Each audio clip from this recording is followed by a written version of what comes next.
Hi and welcome to yet another video. I know it has been quite a while since I posted my last video. My holiday has been quite busy, but I'm back. So for today's session, we'll be creating a Python calculator. So let's dive into the code. If it's your first time on my channel, don't forget to subscribe and hit the bell notification. And also, if you're new to Python, make sure you watch my previous videos to make it easier for you to understand what we'll be doing from here henceforth, since this is a combination of what we've covered through the previous sessions.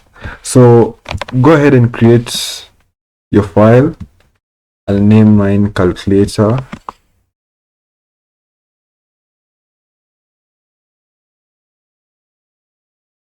I think I'll first start by opening a folder. So basically, by our calculator, what we'll have to do is ask the user for the equation he or she wants to calculate. Then next, get the user's input, analyze it, carry out the sum, then return the answer. This is not that difficult, something that is easy to understand.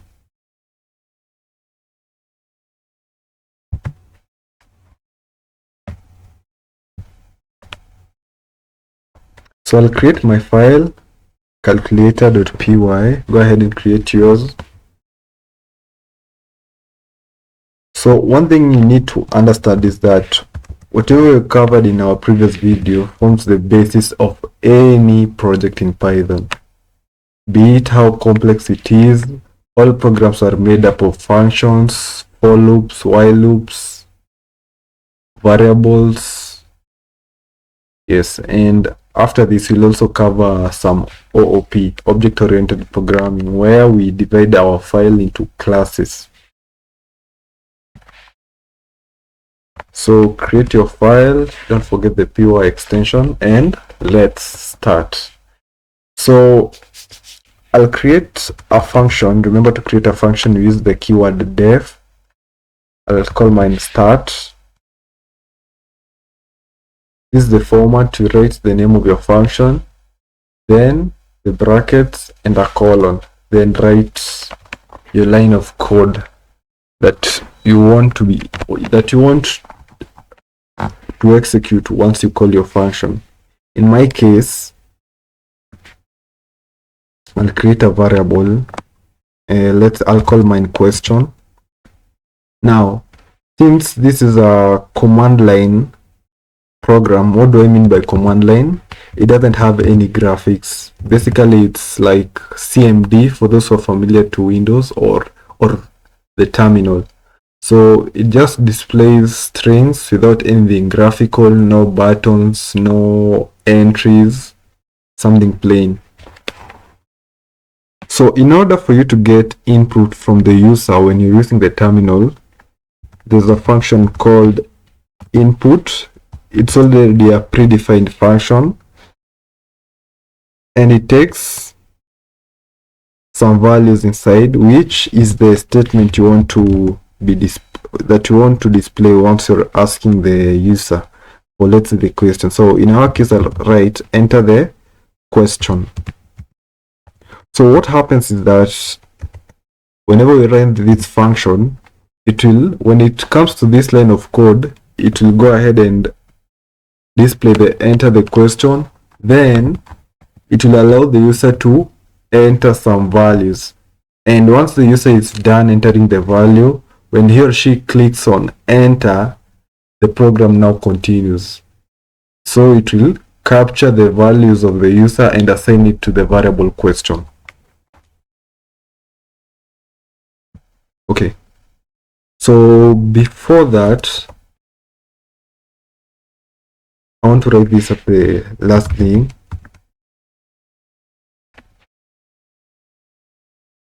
So I want to to print some values. This will actually be printed once our program starts. Basically like a header telling the user that this is a Python project, something of that sort. So print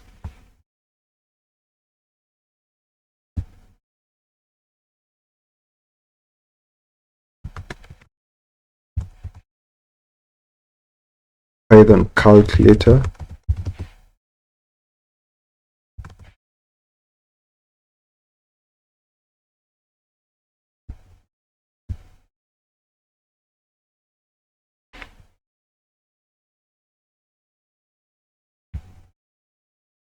It's actually hard for me to ensure that they are evenly spaced. I'm just making random estimations.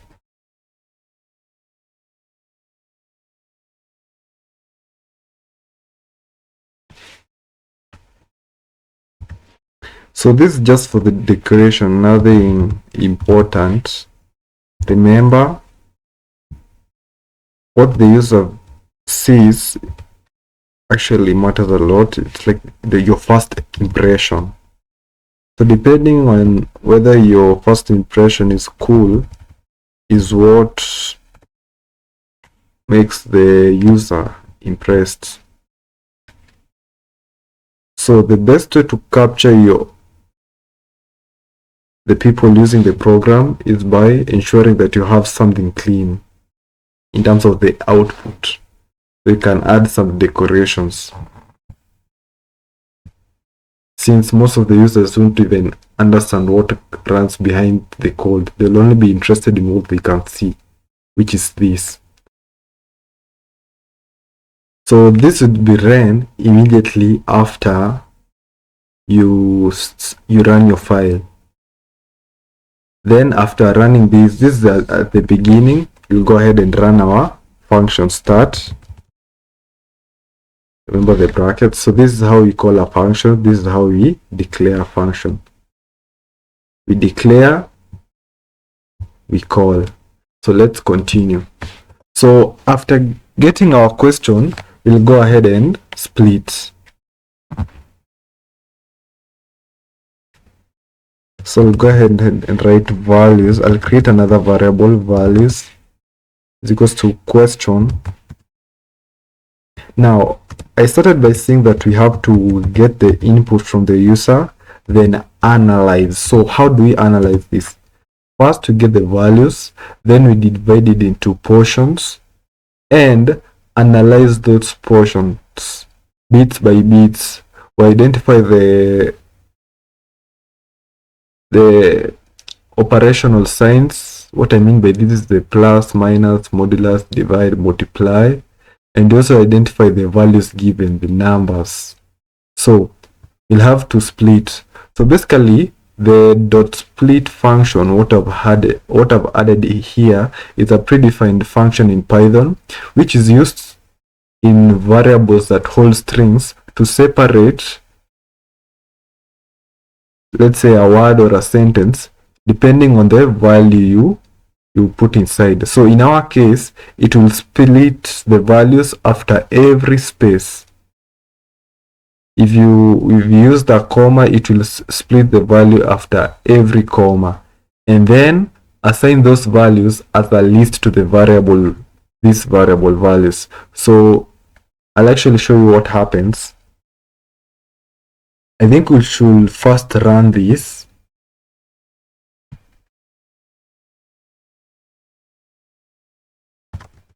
For it to be easier to understand, let me print it, values. This is just to showcase.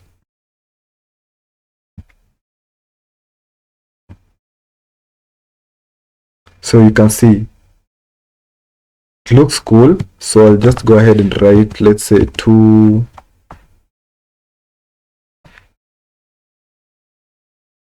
plus 1. You can see we've said our question, which is the variable that holds the values we got from our user, split it by the spaces in between. You can see that each character is separated by a space. I've started by writing 2, I've left a space, plus another space, then 1.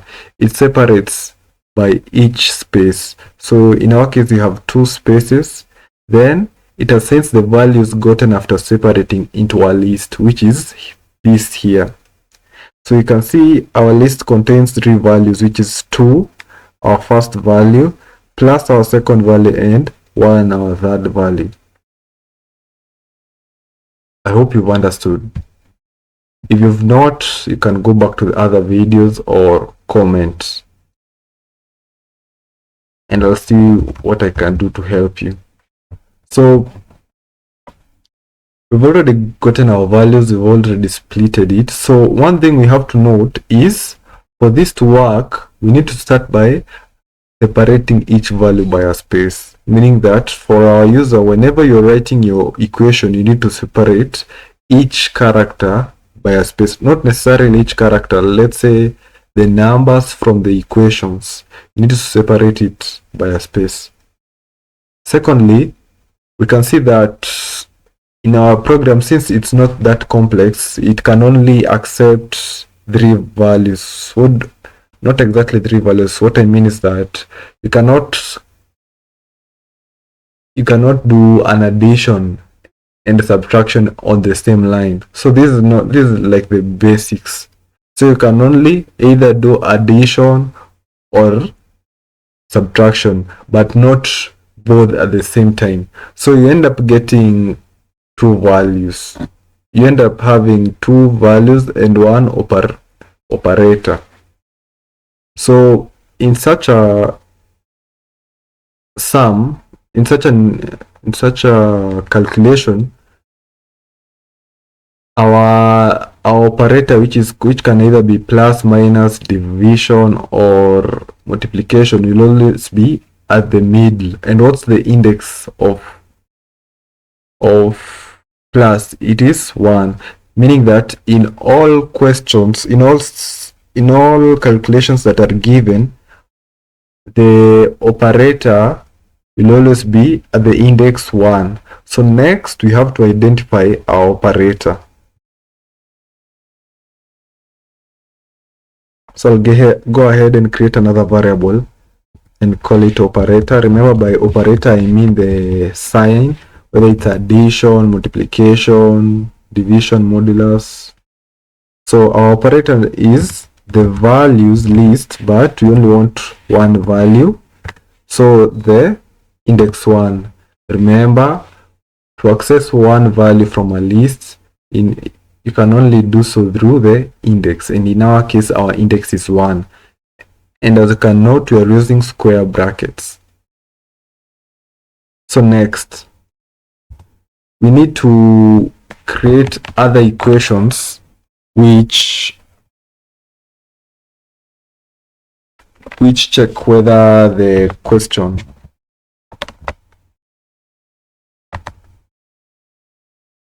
let me create another function, analyze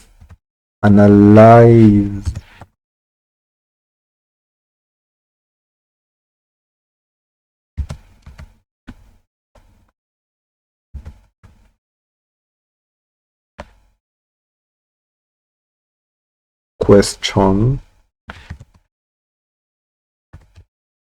So basically it gets our operator and decides whether it's an addition, multiplication, division. So what we'll do in this, we'll make it so that it accepts 3 values, which is A, B, and our operator. So A and B are the values used in the calculation. If it's 2 plus 1, the 2 and the 1 are the values. Then operator will be the sign, the plus, minus, addition, modulus.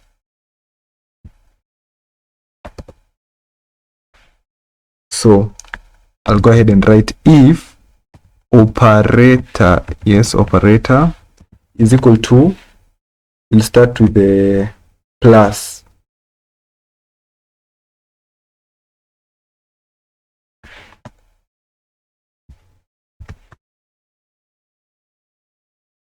Okay, so before I continue, we need to let me comment this out. Let me create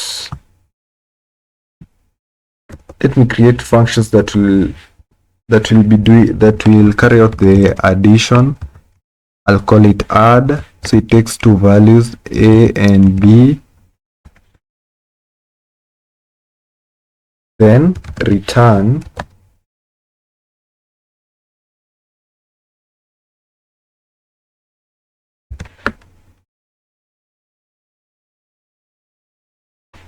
okay. I'll explain why I've used return later. Let me first finish.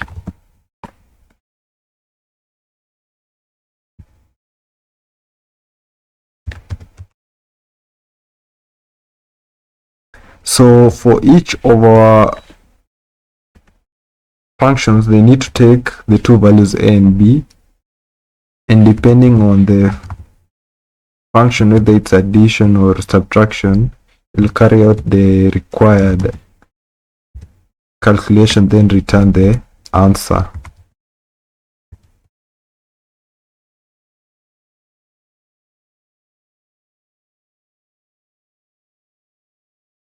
So remember, whatever we're writing in here are called parameters, meaning that for you to call this function, you need to provide the two values.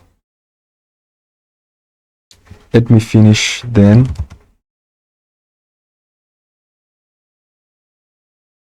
Multiply a. So for the multiplication, we use the asterisk. So the asterisk is the star sign. You can see basically means multiply, then division,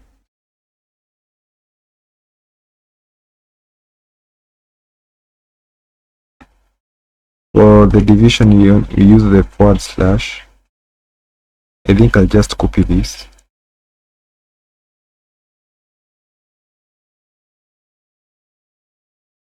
Use the forward slash. What else are remaining? Modulus. For those who don't know what the modulus is, modulus basically divides, then returns the remainder. It divides the two values. It divides the first value by the second value, then returns the remainder. So let's say I've given it 5 modulus 2. It will basically divide 5 by 2, then give you then the answer will be the remainder, which is 1. We'll actually try it out and see. So for you to carry out the modulus, you need the percentage sign as that, and I don't think there's anything else. Okay. So we've already created the functions that handle the calculations. So we'll go ahead and uncomment these two, then continue. So the analyze question checks the kind of operator, and depending on which operator it gets, it calls out any of these functions. So in our first case, if the operator is a plus, it will obviously call the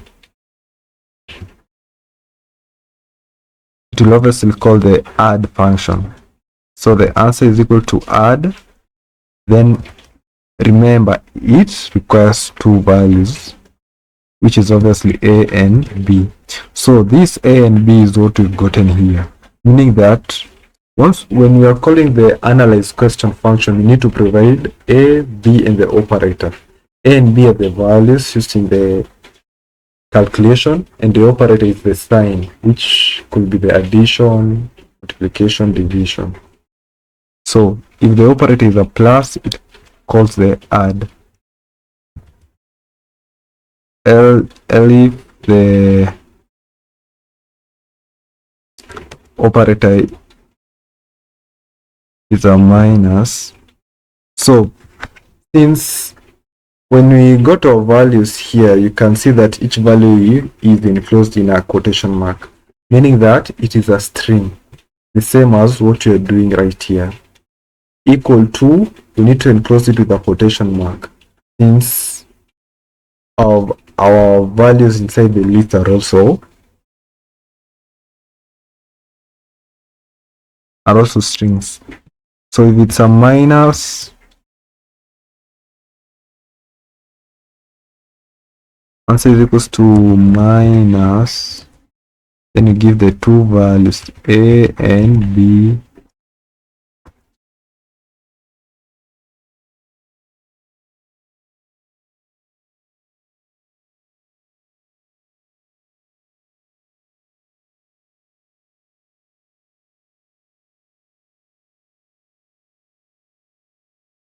So you can actually note I'm using the x, which allows our user to use the x instead of the asterisk. So if it sends, or I could add both if operator is equals to an x or operator is equals to an asterisk. For those who know that the asterisk is used in the calculation, we'll definitely call the multiply is equals to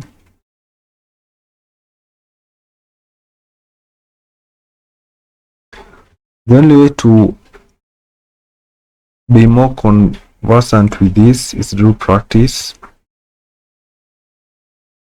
and you don't need to do any complex projects, you just need to do simple projects. Don't overwhelm yourself.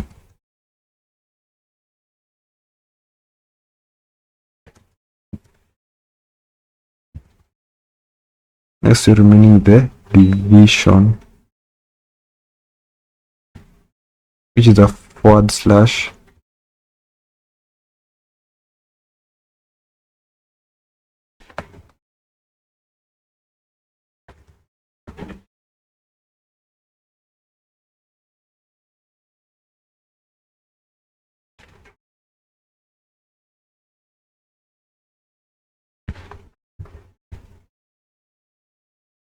And wait, modulus.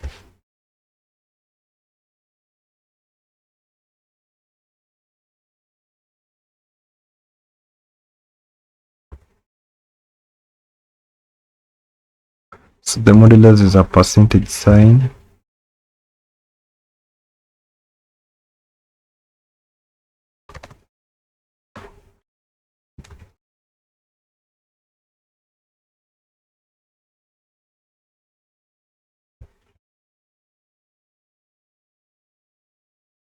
So I already explained what the modulus does. So in our case, you can actually note that we are assigning our functions to a variable. So we started by creating our variable answer and assigning it to the function add. So how do we go about this? You can see that in each function we use the word return, meaning that it carries out the calculation inside here, then returns the answer. Now, whenever it returns the answer to wherever it was called, the value gotten is assigned to our variable. That's the essence of a return. Meaning that if you know that you'll be assigning your function to a variable, you can use the return keyword, which basically means once you assign it to the variable, the answer gotten after carrying out this function is actually saved to your variable. So in our case, once we carry out the calculations, the answers will be stored in the variable answer. What else are we remaining with? Oh, yes.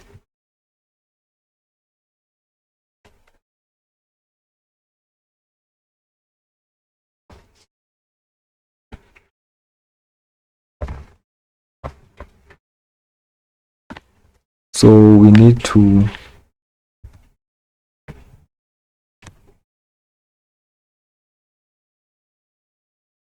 print the answer.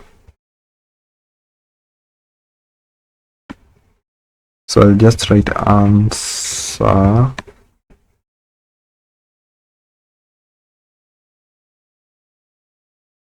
So I'm not sure that I covered this, but you can actually use the F to make it easier for you to add variables inside a string. What do I mean by this? In my case, I started by writing the F, then the quotation marks, then the strings I want inside. In my case, I've used answer. So whenever I want to add a variable inside this string, I'll just use the curly braces. There's a difference between the curly braces and brackets. The brackets are curved. The curly braces are a bit more different. More of the square brackets, but with a bit of, I don't know what this is. So inside these curly braces, I'll insert my variable, which is answer. So basically, it will print answer, then instead of the variable, it will add the value stored in the variable. But you have an issue. What if our user ends up giving us a wrong equation? We also need to handle the errors. So this is actually part of the creating programs and troubleshooting. Whenever you're creating a program, you need to assume, you always need to assume that the user will do something wrong. Maybe what? Maybe use a wrong sign. Maybe give an incorrect calculation. So how do we go about this? We'll first of all come back. After splitting, we need to check how many values we've gotten inside the list. So if for us to get the number of anything, we need to use the function len. Then inside the len, we insert our variable. So in our case, values. So len returns the number of objects inside. So in our case, if this is the list, it will return 1, 2, 3. It will return 3, giving us the count of the items, the total count of items inside our variable. So if the len is bigger than, in our case, we don't want anything bigger than 3. It's bigger than 3. What do? We instruct it to will print invalid.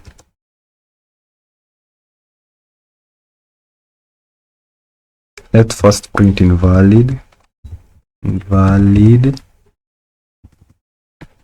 Then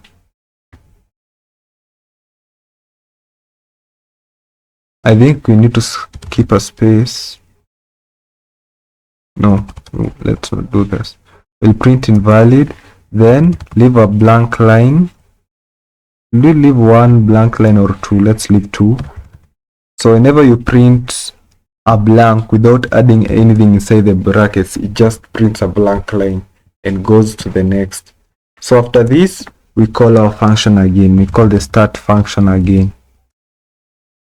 So if the len is bigger than 3, meaning that maybe he or she has used more numbers than usual, it will print invalid, skip 2 lines, then call the start function, which is this.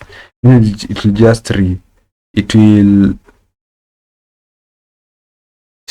restart.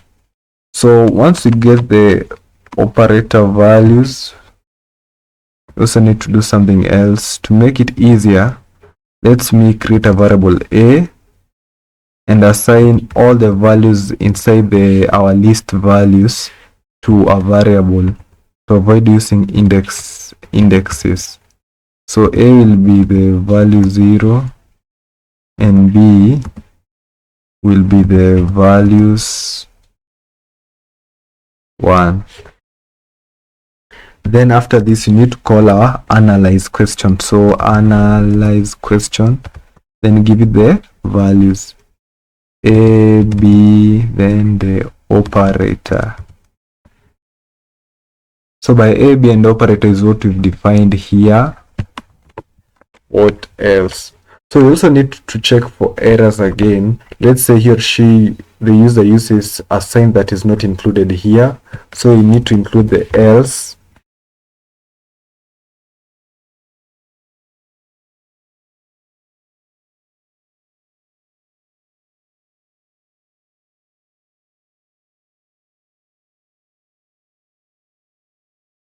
Let me create another function and call it error.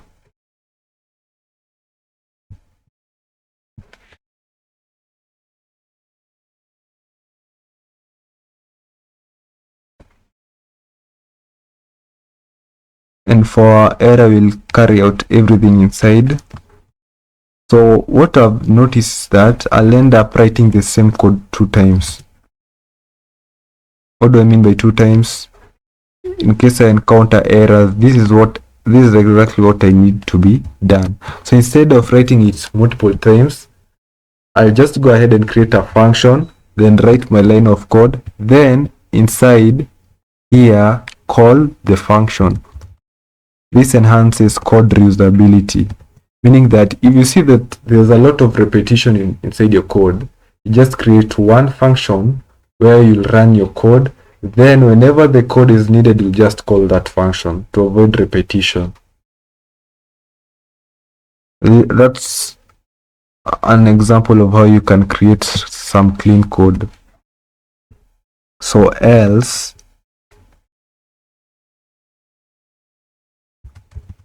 then I'll run the error.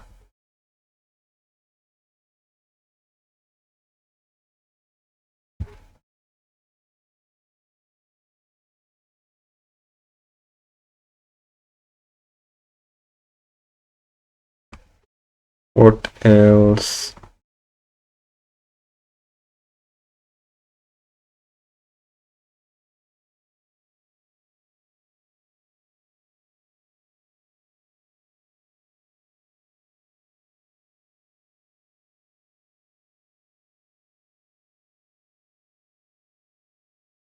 So let's say you've already printed your answer. Do you want your program to end there? No. We want it to restart. So after we've analyzed the question, carried out the calculation, then printed our answer, we need it to go back and ask the user for the question. So outside this, will still call the function start again. And I guess we are done. Or we're only remaining with trying this out. But there's something I need to check out.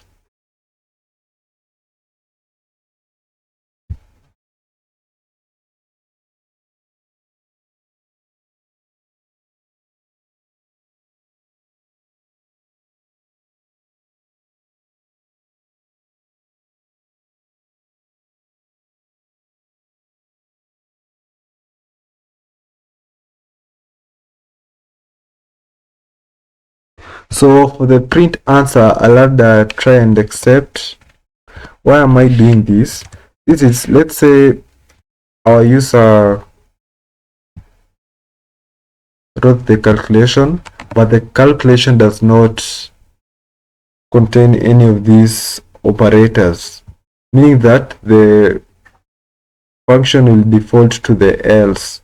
But you see, inside the else, we haven't created or declared our variable answer, meaning that whenever we run this, it will bring up an error. So for those cases, we need to add a try and accept, then use the pass. Don't forget your colon and indentation, and we are good to go. So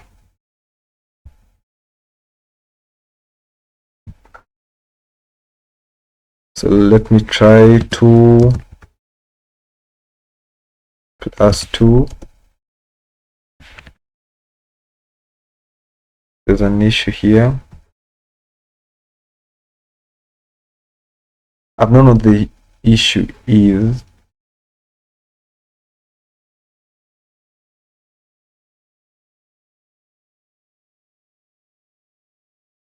So whenever I'm adding and minusing, I need to convert this back to an integer. Remember, I told you that the values inside the the list are strings. So for the numbers, I need to convert them back to integers. So I'll use the int keyword. Do as I do.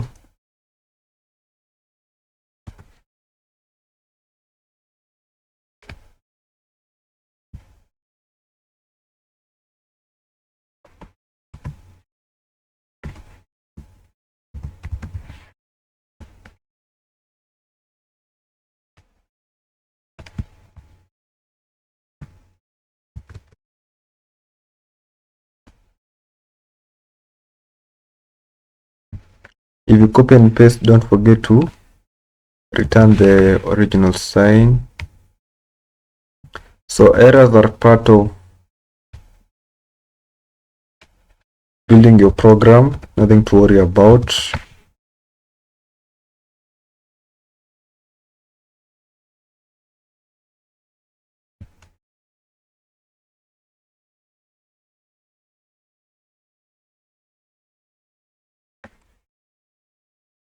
Okay, let's try this again.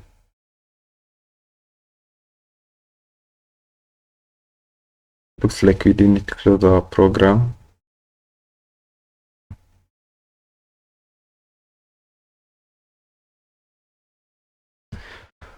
Okay, two.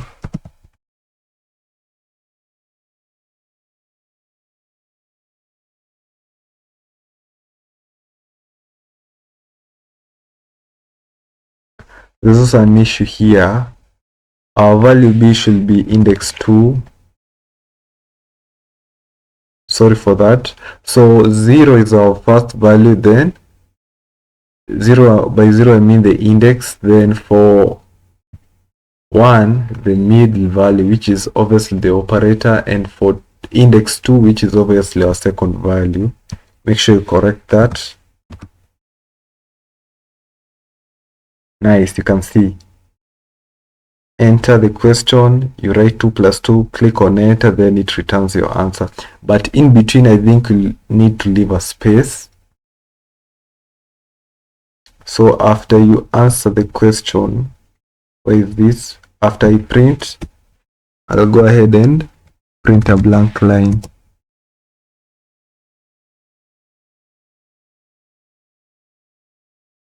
Yes, so let's check on the errors. Maybe let's say I write 2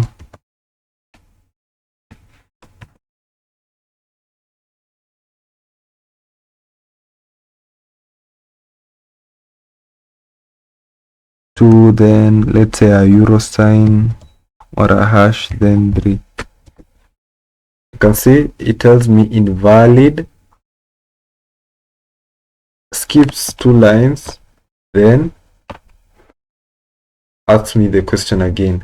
So I'm thinking that these 2 lines are excess. I'll only skip 1. Where did I write it? Okay, here. And I've also realized something. I've thought of something. So in this part, we checked for the length of values, and we say that if it is bigger than 3. Come to think of it, what if this provides 1 or 2 values? What happens? So in our case, we'll not use bigger than, we'll use not equal to. So for you to write the not equal to, you need to write your equal sign, then the exclamation mark. Which comes first?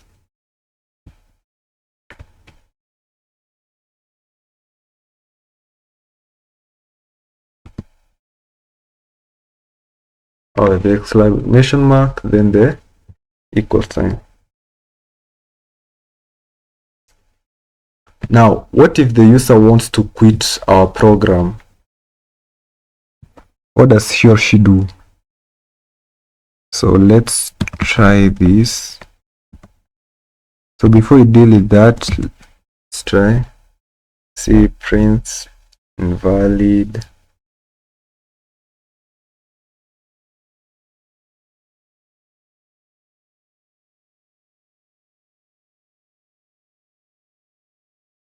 So what happens? So we'll check.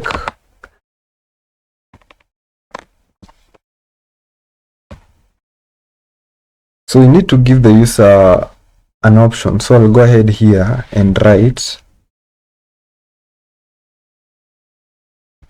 I'll add some brackets, then write exit or quit. Exit to close.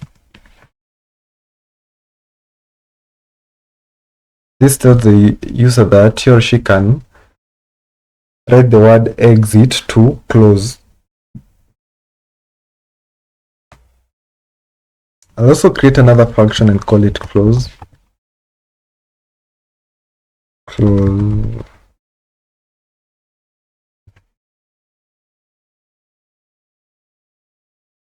For this, we will print. What do we print?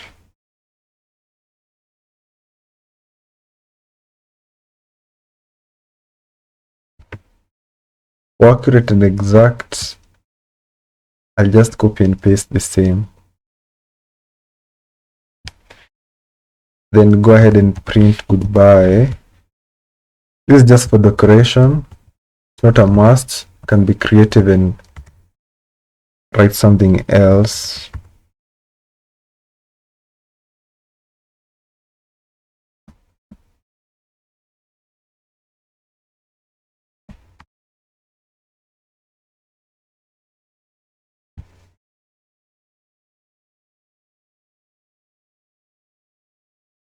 Then I'll print this.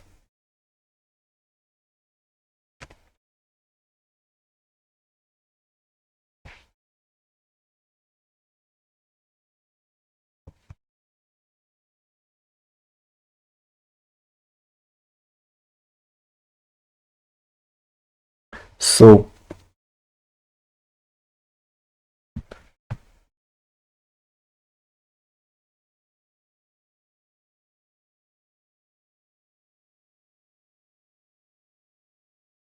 I'll come here and write if. I'll add another if statement. If question is equal to, if question is equal to exit.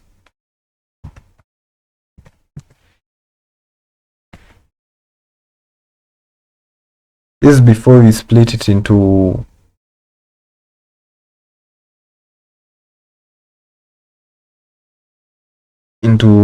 multiple values into a list. What do? I just run the close function. So for you to completely close a program, after doing whatever you're doing, you just need to write return 0. This basically closes your program.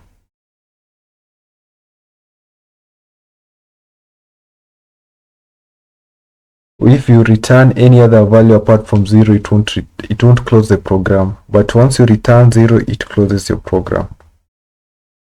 So errors may also arise. Let's say the user used a capital E, then exit, the rest are small. So how do we deal with this?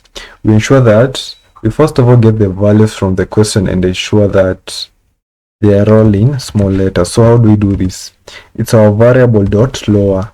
You can use dot lower to ensure that all values are small letters. Dot upper to ensure that all values are uppercase, capital letters. That's what I mean. And use the dot capitalize to ensure that the first value is capital letters while the rest are small. So let's go ahead and try it out. It looks a bit squared. We'll check that later. So 2 plus 2, 4. So let me type exit.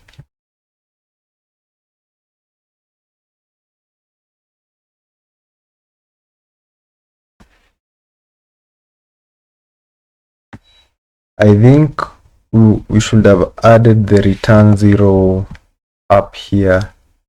Close, then return 0. So the error comes up when it continues running our function, and later on reaches this point. So you see the value is 1. This assumes that values is a list, and in our case values is not a list since it only has one value, compared to other times where it should be having like 3 values. So let me type exit.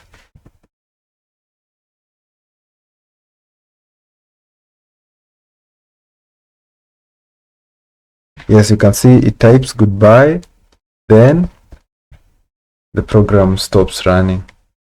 So thank you for staying tuned up to this far. I hope you enjoyed. Rewind the video, view it for as many times as you can until you grasp the concept. Don't forget to subscribe and hit the bell notification. And in case there's something you've not understood in this video, remember I have other videos where I've covered each section, including functions, loops, variables independently. Shorter videos. Make sure you use the resources, and you can also comment on the kind of content you'd like me to introduce and where you'd like me to improve.